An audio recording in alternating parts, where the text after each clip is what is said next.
call this a little demonstration, setting up for success.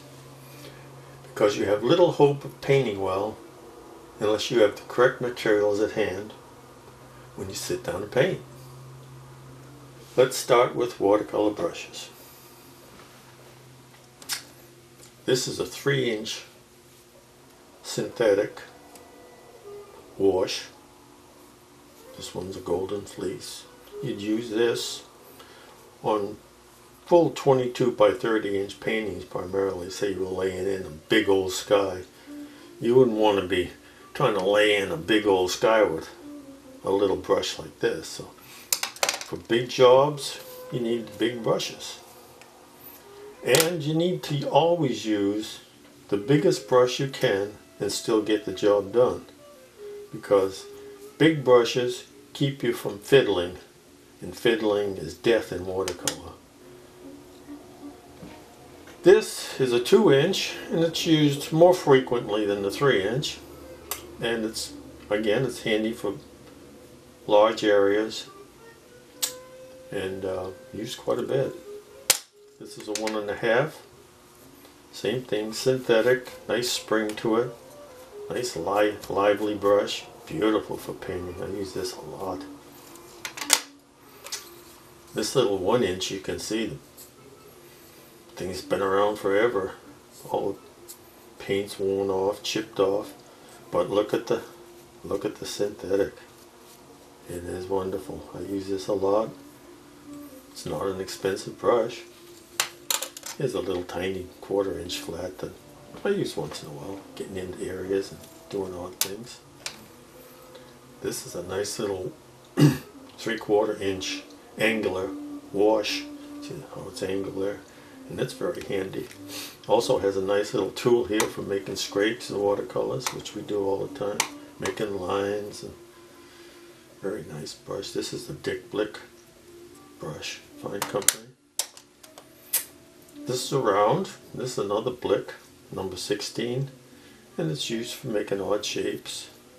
Here's a number 6. Same thing, synthetic. This one happens to be that's a Blick also. This one is a Kolinsky sable brush. It's made out of the hairs of a sable and holds lots of nice paint and water, and very nice for making details. A brush like this might cost you, I don't know, $50, $60, but you only need one if you need it at all. And here's a little rigger, or sometimes called a script brush too.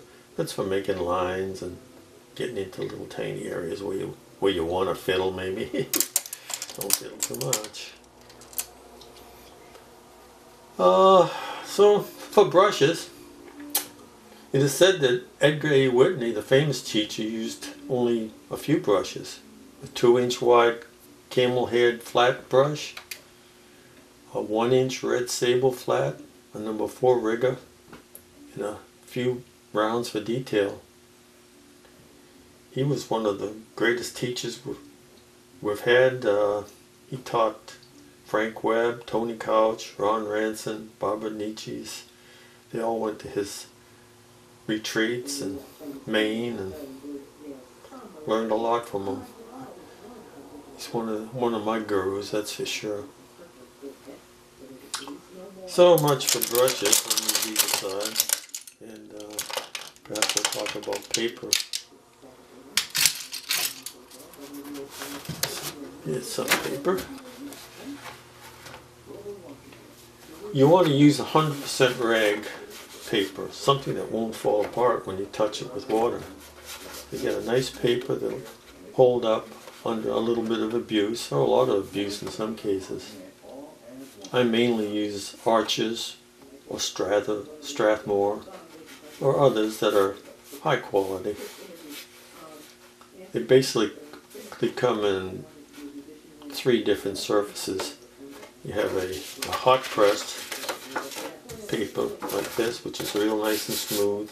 If you want to get in there and do something in fine detail without the humps and bumps that the other papers have, you might want to use that.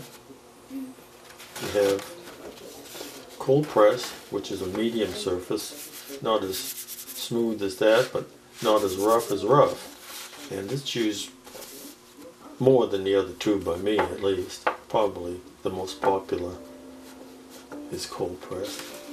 And rough paper is just what it says. It's rough.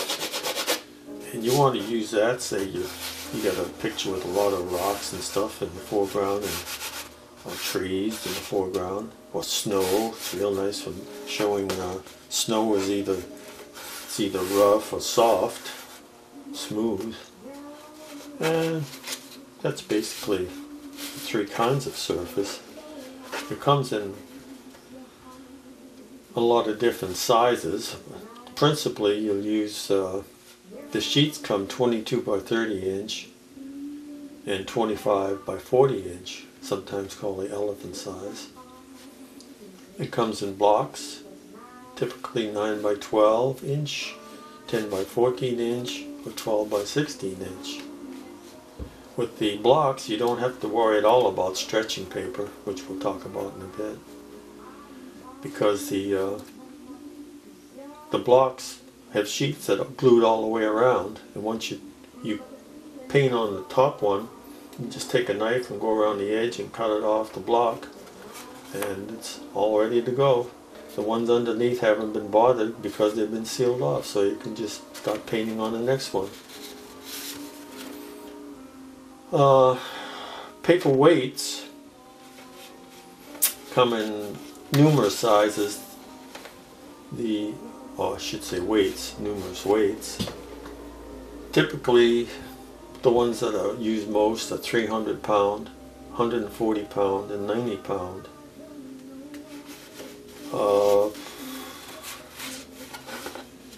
The thicker the paper, like this one, this is a 300 pound. You can, you don't have to worry about it buckling and bending if you don't stretch it. And so on down the line. 140 is less susceptible to buckling and bending, and the 90 pound, which this is more likely to do that on you. But you can control that, and I'll show you how to do that. So, papers, yeah. That's enough about papers, I guess, for now.